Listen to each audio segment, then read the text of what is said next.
من الشیطان الرجیم بسم اللہ الرحمن الرحیم وفی روایت لأبی داود من حدیث ابی حمید ثم رکع فوضع یدیہ علی رکبتیہ کأنہ قابض علیہا۔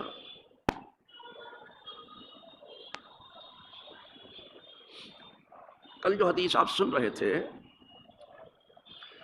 وہ ابو حمید ساعدی ہی سے تھی، اور آج بھی جو سننے جا رہے ہیں وہ بھی ابو حمید ساعدی سے ہی ہے۔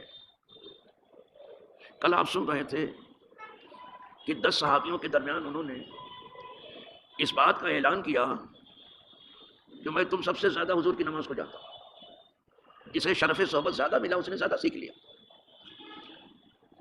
اور جسے اتنا موقع حضور کی خدمت میں رہنے کا نہیں ملا تو زندگی بھر بیچارہ سیکھتا رہا۔ تو بہت سی کتابوں میں وہ حدیث ہے جو کل آپ سن رہے تھے، لیکن ابو داؤد شریف کی کتاب میں انہی کی جو حدیث ہے یہی حدیث ہے۔ تو اس میں کچھ ایسی باتیں ہیں جو پہلی حدیث میں موجود نہیں ہیں۔ اس کا مطلب یہ ہے کہ صحابہ حضور کی کوئی بات زمین پر گرنے دیتے ہی نہیں تھے، کوئی بات زمین پر نہیں گری، سب اپنے دل پہ لے لیا۔ یہی تو ان کا کمال ہے۔ وہ کوئی ایک حرف بھی جو سرکار کے منہ سے نکلا ہو جانے نہیں دیتے تھے۔ اسی لیے کبھی کبھی رائنا کہتے تھے حضور ہماری پھر سے رعایت کر دو، تو انہوں نے منع فرمایا کہ رائنا مت کہو، اس کی جگہ انظر نہ کہا کرو، اس سے یہود غلط فائدہ اٹھانا چاہتے ہیں۔ یہود پہلے سے بے بہبود ہیں، اسی لیے آج جو بھی ان کے اتحادی ہیں یا حمایتی ہیں وہ زندگی بھر بے بہبود رہے۔ دنیا میں جو نصیب میں ہے ان کے آرام کرنے ہوئے، لیکن وہ اپنی آخرت کو بہت بڑا نقصان کر رہے ہیں، اور یہ دنیا بھی ان کی بگڑ کے رہے گی۔ یہ نہیں کہ جو کچھ ہوگا سب آخرت میں ہوگا، نہیں، ان کی دنیا بھی بگڑ کر کے رہے گی۔ جو بہت دنیا سازی میں ہیں انہیں بہت مطمئن ہونے کی ضرورت نہیں ہے کہ ہمارے گھر میں ہمیشہ چاندنی رہے گی، ہمارے گھر میں ہمیشہ اجالا کبھی نہیں رہے گا۔ وہ برا دن دیکھے بغیر مریں گے ہی نہیں، اور حقیقی امن انہیں نصیب نہیں ہوگا، اور ہدایت سے وہ دور رہیں گے۔ تو صحابہ کوئی حضور کے لمحۂ مبارک سے جدا ہونے والا لفظ گرنے نہیں دیتے تھے۔ حضور کے قول کو کیسے گرنے دیتے صحابہ؟ حضور کے وضو کے پانی کا قطرہ زمین پر نہیں گرنے دیتے، لے کے اپنے چہرے پہ ملتے تھے۔ حضور کے منہ مبارک پر کو زمین پر گرنے نہیں دیتے تھے، ہاتھ میں لے لیتے تھے اور اسے برکت حاصل کرتے تھے۔ تو قول کو کیسے جانے دیں؟ تو اس میں کچھ نئی باتیں ہیں جو ابو داؤد شریف نے بیان کیا، وہی ابو حمید کی۔ اب چونکہ وہ علم اپنے سینے میں رکھتے تھے، صحابہ زیادہ تر حضور کا علم جو دیا ہوا تھا کتاب و سنت کا زیادہ تر اپنے سینوں میں رکھتے تھے۔ یہ بہت بعد میں علم جو ہے سفینے میں آیا، پہلے سینے ہی میں تھا، اور ایک سینے سے ہو کے دوسرے سینے میں آتا تھا۔ آج بات سنو، خود یہ بخاری شریف جو ہے 250 برس کے بعد حضور کے پردہ پر منصہ شہود پر آئی، سمجھتے ہیں۔ پھر جو کچھ رہ گئی یہ بات ابو داؤد شریف میں اس کا تذکرہ ہے، اب وہیں سے وہ شروع کر رہے ہیں کہ جو بات رہ گئی تھی کل سن لو، حضور کی بات ہے اور حضور کی نماز ہے، کیسے ہم زمین پر گرنے دیں گے اس کو گرنا ہے تو دل کی زمین پر گرے جو اس کے فائدے ہوں۔ اب روایت کر رہے ہیں، ذرا سنیے۔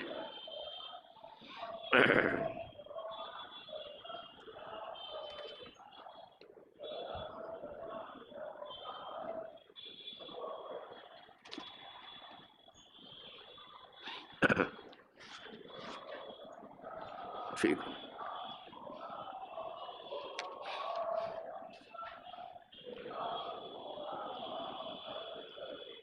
تو وہ فی روایت لأبی داود من حدیث ابی حمید، وہی حدیث ابو حمید کی حدیث ابو داؤد شریف کی روایت میں ہے۔ ثم رکع، رکوع سے شروع کیا، یہاں اللہ اکبر سے وہاں سے نہیں، ان کو وہ چیز جو رہ گئی وہ لانا ہے۔ اچھی بات ہے۔ فوضع یدیہ علی رکبتیہ، تو جب آپ رکوع میں گئے تو اپنے دونوں ہاتھ دونوں گھٹنے پر رکھ دیے۔ وضع کے معنی رکھنے کے ہیں، اور رکبہ گھٹنے کو کہتے ہیں۔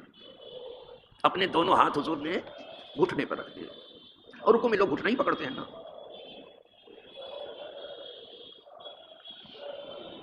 کأنہ قابض علیہما، گویا کہ آپ دونوں گھٹنوں کو دونوں ہاتھوں سے پکڑنے والے، حالانکہ صرف رکھتے تھے بس، اور یہی ہوتا، دونوں ہاتھ دونوں گھٹنے پر رکھتے تھے، لیکن ایسا لگتا تھا کہ دونوں ہاتھ سے دونوں گھٹنوں کو پکڑ لیا.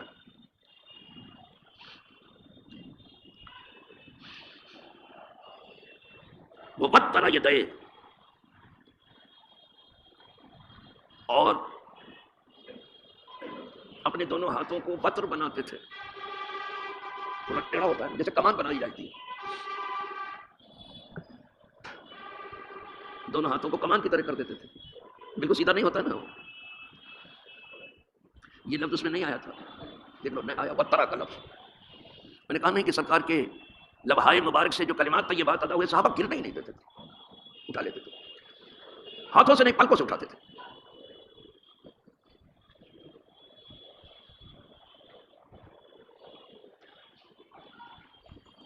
فنہاہما عن جنبیہ، تو اپنا دونوں ہاتھ رکوع میں بھی اپنی دونوں کروٹوں سے الگ رکھتے تھے، ملا کے نہیں رکھتے تھے. ایسے رکوع میں بھی دونوں ہاتھ ملا کے نہیں رکھتے تھے کروٹ سے، بلکہ الگ رکھتے تھے.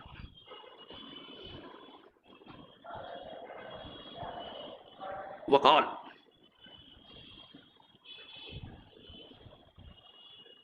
وہ کہا، ثم سجدہ، پھر آپ سجدہ فرماتے تھے، سجدہ کرتے تھے. فامکنا انفہ وجبہتہ الارض، تو اپنی ناک کو اور اپنی پیشانی کو زمین سے لگا دیتے تھے.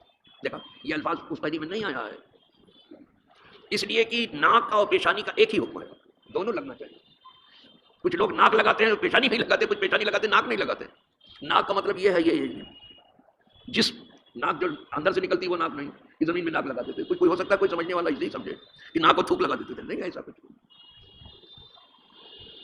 یہ ناک بھی لگاتے تھے زمین پر، یہ عاجزی کی علامت ہے. اب تو یہاں یہ اردو نہیں بولی جاتی، ہمارا چونکہ علاقہ اودھ کا علاقہ ہے، وہاں اردو برابر بولی جاتی، تو وہاں ابھی بھی کہتے تمہیں برسوں ناک گھسنا پڑے گا. ناک گھسنا یہ عاجزی کی بہت بڑی علامت ہے. تو سجدے میں آپ کی ناک بھی لگتی تھی اور آپ کی پیشانی، صرف پیشانی نہیں، دونوں. اچھی بات ہے صاحب.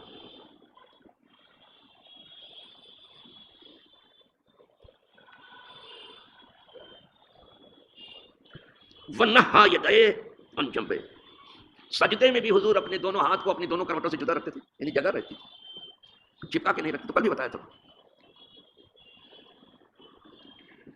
ووضع کفیہ حذو منکبیہ، اور رکھتے تھے اپنے دونوں ہتھیلیوں کو اپنے دونوں موڈھے کے مقابل میں. وہ فرج بین فخذیہ، اور کشادگی رکھتے تھے آپ اپنی دونوں رانوں کے درمیان. غیر حامل بطنہ علی شیء من فخذیہ، بغیر اپنے پیٹ کو رکھتے ہوئے کسی چیز پر. پیٹ ملا نہیں رہتا تھا اس سے، جسم کے کسی سے الگ رہتا تھا، کھڑا رہتا تھا. نہیں تو کچھ لوگ ایسا سجدہ کرتے ران سے لے جا کے پیٹ ملا دیتے، دیکھ لینا پڑتا. یہ حضور کی نماز بتا رہے ہیں صاحب.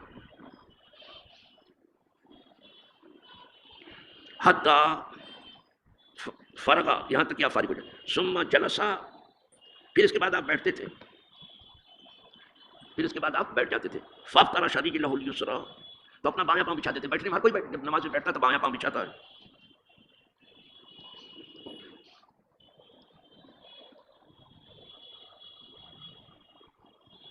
واقبل بصدر یمنی علی قبلتہ، اور متوجہ کر دیتے تھے اپنے سیدھے پاؤں کو قبلے کی طرف، یعنی کھڑا رہتا تھا، انگلیاں مڑ جاتی تھی.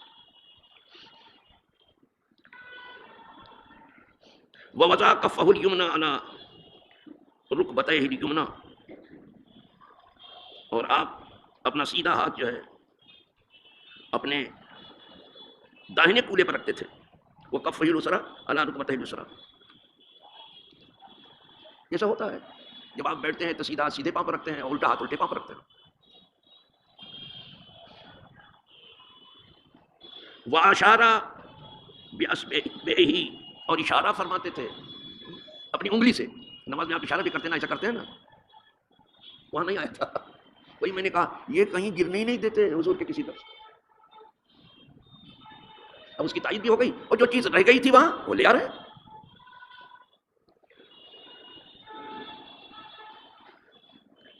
یعنی سب بابا، یعنی اشارہ کرتے تھے سب بابا سے.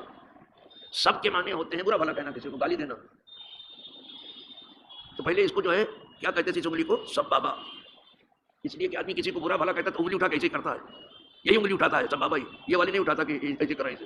دیکھا کہیں کسی کو برا بھلا کہتے یہی اٹھے گی. تیری تو کہے تو بس یہ تیری ہے، تیری میری جب چلتی ہے نا یہی اٹھے گی. تو اس کا نام پہلے تھا سب بابا، برا بھلا کہنے والی انگلی. حضور نے اس کی بھی عزت بڑھائی، اس کو کلمے کی انگلی بنا دیا. اب اللہ کے لیے اشارہ ہے. انہوں نے تو گالی گلوچ میں برا بھلا کہنے میں یہ سب بابا. کم از کم انگلی انگلی کے نام بھی تھوڑا عربی میں یاد کر لو تو اچھا ہے. اس کو چھوٹی والی کو جس کو چھنگولیا آپ کہتے ہو نا، چھنگولیا، اس کو عربی میں خنصر کہتے ہیں. خنصر یاد ہوگا تو ٹھیک ہے، اور نہیں تو جیسے بہت کچھ بھلا دیا اس کو بھی بھول جانا بابا. اس کو بنصر کہتے ہیں، اس کو وسطیٰ کہتے ہیں، اس کو سب بابا کہتے ہیں، اس کو انگوٹھا ابہام. سمجھا؟ تو یہ اس انگلی سے حضور جو انگلی گالی دینے کے لیے تھی اب خدا کے ایک ہونے کی گواہی دینے کے لیے. کیا عزت بڑھائی حضور نے اس انگلی کی. کسی انگلی سے جس سے لوگ گالی دینے کا کام کرتے ہیں برا بھلا، اسی انگلی سے حضور نے ایک اللہ کی گواہی. اللہ ایک ہے. دیکھا کیا عزت بڑھائی ہے. کلمے کی انگلی، کلمہ شہادت بن گئی، گواہی دیتی ہے. اور لا پہ اٹھتی ہے. یہ کچھ لوگ پہلے سے اٹھائے رہتے ہیں، معلوم اللہ اٹھا کے چل رہے ہیں، صرف لا پہ اٹھتی ہے. جب اللہ اللہ کہتے گر جاتے ہیں. کوئی معبود نہیں ہے ایک اللہ کے سوا. تو حضور اشارہ فرماتے تھے اپنی انگلی سے، یعنی کلمے کی انگلی سے، سب بابا سے. اچھی بات ہے سر.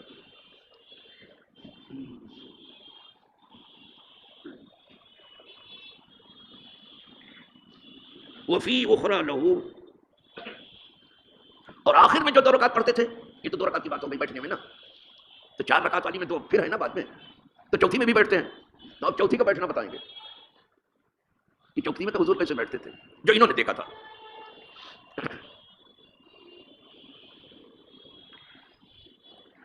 وفی اخرى لہو وإذا قعد في الركعتين،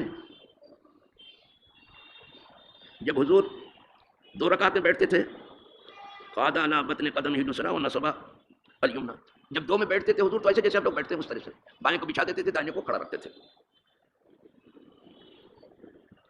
وإذا كان في الرابعة، لیکن جب چوتھی رکعت میں بیٹھتے تھے، رابعہ یعنی چوتھی، یہاں پہلی لڑکی کا نام رابعہ رکھ دیتے ہیں، حالانکہ چوتھی رابعہ معنی چوتھا ہوتا ہے. جانتے کچھ نہیں، جو باتیں اٹھا کر رکھ دیتے ہیں،